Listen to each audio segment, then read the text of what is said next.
आपने सबसे पहले घबराना नहीं है। जापान ने इंडिया की हेल्प मांगी है चाइना से लड़ाई करने के लिए, चाइना से जीतने के लिए। आप क्या समझते हैं इंडिया जापान को क्या हेल्प कर सकता है when it comes to security? जो क्वाड है, India is essential for the Quad. Nuclear power है, बड़ी इकोनॉमी है। जापान चाहता है कि इंडिया उसका एलाई बन जाए, military ally, commit to defend each other. अब नई चीज जो अनाउंस की है जो डिफेंस मिनिस्टर ने, कि अब इंडिया और जापान एयरफोर्स की एक्सरसाइजेस करें और जापान इन्वेस्टमेंट्स। तो इंडिया का तो फायदा दोनों तरफ से हो रहा है, मिलिट्री कोऑपरेशन हो रहा है और पैसा भी आ रहा है। कहते हैं ना कि पांचों उंगली घी में, वैसा पोजीशन हो गया है, क्योंकि ऑस्ट्रेलिया भी इंडिया में इन्वेस्ट करेगा। अब इंडिया, यूएस तो कर ही रहा है। इससे इंडिया की इकोनॉमी ग्रो होगी और इससे they will be able to catch up with China. एक क्वाड को और भी मजबूत करने से यही फायदा हो रहा है कि चीन को भी भय होने लगा है कि उसका भी उत्तर विश्व में तैयार है। तो ऑब्वियसली वो उसको सपोर्ट कर सकता है। अगर उसने हेल्प मांगी है, उसकी इकोनॉमी इतनी स्ट्रांग हो चुकी है कि वो उसको सपोर्ट कर सकता है। इसमें नो डाउट, कोई इसमें शक नहीं है। और उसके बाद रशिया से तेल मिल रहा है सस्ते में। आई मीन, अमेरिका के लिए India is a challenge because India may be weaker in economy and weaker in military, but India is not intellectually weaker than America. आप क्या समझते हैं इंडिया जापान को क्या हेल्प कर सकता है when it comes to 2+2 and when it comes to security? जो क्वाड है, India is essential for the Quad. India is critical. Nuclear power है, बड़ी इकोनॉमी है। अमेरिका चाहता है कि this is a strategic alliance. India वो लफड़े में नहीं पड़ना चाहता, but India doesn't want to stay out of it also. I mean, America के लिए India is a challenge because India may be weaker in economy and weaker in military, but India is not intellectually weaker than America. They have their own understanding of international relations and they understand the long-term implications. तो India ने क्या किया है is very interesting. तो अब क्या हो गया है, ये 2+2 के जो डायलॉग्स हो रहे हैं, सिक्योरिटी का, इन्वेस्टमेंट्स का, और इंडिया एजेंडा को ब्रॉड करते रहता, उसमें हर चीज डाल देता है। तो India is focused on development. Japan का भी वही फोकस है। जापान चाहता है कि इंडिया उसका एलाई बन जाए, military ally, commit to defend each other. वो इंडिया नहीं जाना चाहता। अब नई चीज जो अनाउंस की है जो डिफेंस मिनिस्टर ने, कि अब इंडिया और जापान एयरफोर्स की एक्सरसाइजेस करेंगे और जापान इन्वेस्टमेंट्स।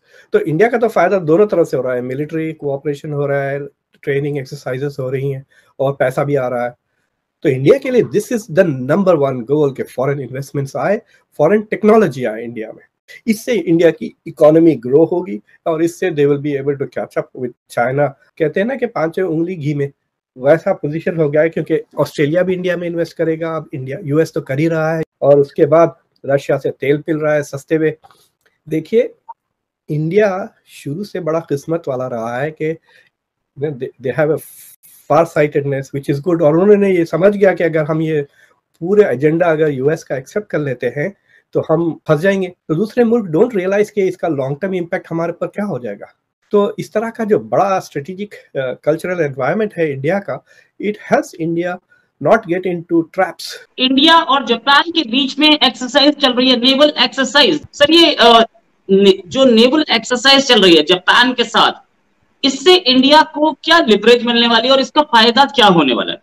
जापान के साथ एक्सरसाइज करके भारत चीन को ये दिखाना चाहता है कि जापान अकेला नहीं है और भारत उसके साथ है।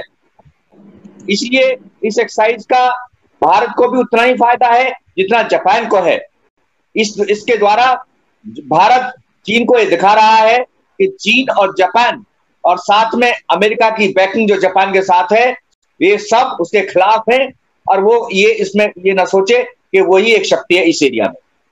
जापान की हैसियत को आप इस तरह से देखिए कि उसके साथ अमेरिका है और जापान को जो लेटेस्ट सामान दिया गया है, एंटी शिप की मिसाइल्स दी गई हैं, एंटी एयर की मिसाइल्स दी गई हैं और उसे पूरी तरह से उसी प्रकार तैयार किया गया जिस तरह यूक्रेन रूस के खिलाफ तैयार है। तो इसलिए इंडिया का जापान के साथ जुड़ना उसी प्रकार से एक सॉर्ट ऑफ एक फ्रंट पैदा कर रहा है चीन के खिलाफ। चाइना को कर्टेल करने में कितना हेल्प कर पाएगा? क्या चाइना इतना वीक दिखता है आपको कि वो क्वाड से कर्टेल कर पाएगा? जब से वो साउथ चाइना सी में क्वाड का निर्माण हुआ है, चीन को अपने जो एक्सपोर्ट इंपोर्ट पर डेंजर नजर आने लगा है और उसके तेवर बदलने लगे हैं। तो ये सब एक क्वाड को और भी मजबूत करने से यही फायदा हो रहा है कि चीन को भी भय होने लगा है कि उसका भी उत्तर विश्व में तैयार है। और केवल ना जमीन पर ही नहीं, चीन उसका जो मैक्सिमम जो इकोनॉमिक पावर बनने जा रहा है उसको भी चेक किया जा सकता है, इसलिए इसका फायदा बहुत हो रहा है। अच्छा उमर, मेरा आपसे सवाल ये है कि जापान ये चाहता है कि इंडिया उनको सपोर्ट करे चाइना को बीट करने के लिए, तो सर आपको क्या लगता है क्या इंडिया इस वक्त इतना इकोनॉमिकली स्ट्रॉन्ग है कि हमें डिफरेंट ममालिक की जानिब से हमेशा इंडिया के सपोर्ट के लिए जो है वो न्यूज़ मिलती हैं? ऑब्वियसली वो उसको सपोर्ट कर सकता है, अगर उन्होंने हेल्प मांगी है, उसकी इकॉनमी इतनी स्ट्रांग हो चुकी है कि वो उसको सपोर्ट कर सकता है, इसमें नो डाउट, कोई इसमें शक नहीं है। अब जापान के साथ इंडिया के रिलेशनशिप स्ट्रांग हो रहे हैं, जापान के साथ इंडिया खड़ा हो गया, तो फिर चाइना क्या पापड़ बेलने वाला है इंडिया को अपनी तरफ करने के? ये रशिया के थ्रू थोड़ी गेम चला सकता है कि रशिया और इंडिया के ताल्लुकात जो हैं काफ़ी अच्छे हैं, रिलेशन उनके, वो एक दूसरे से वो डिफेंस की चीज़ें भी लेते रहते हैं, मोस्टली इंडिया ही लेता है रशिया से। तो इस वजह से रशिया के थ्रू जो है चाइना इंडिया को अपने पैनल में मिलाने की कोशिश करेगी, लेकिन यूएस ये होने नहीं देगा। तो जिस वजह से मुझे नहीं लगता इतनी आसानी से इंडिया चाइना के पास नहीं जाएगा इतनी आसानी से। लेकिन ये है कि बेनिफिट देखे जाते हैं एट द एंड, चाहे वो उन चाइना की तरफ से मिल रहे हों चाहे या उन्हें अमेरिका की तरफ, तो वो इंडिया उसी तरफ जाएगा जिस तरफ उनके ज़्यादा बेनिफिट्स है। फ्यूचर आगे उनको किस तरफ नजर आ रहा है। तो जलवा है हमारा।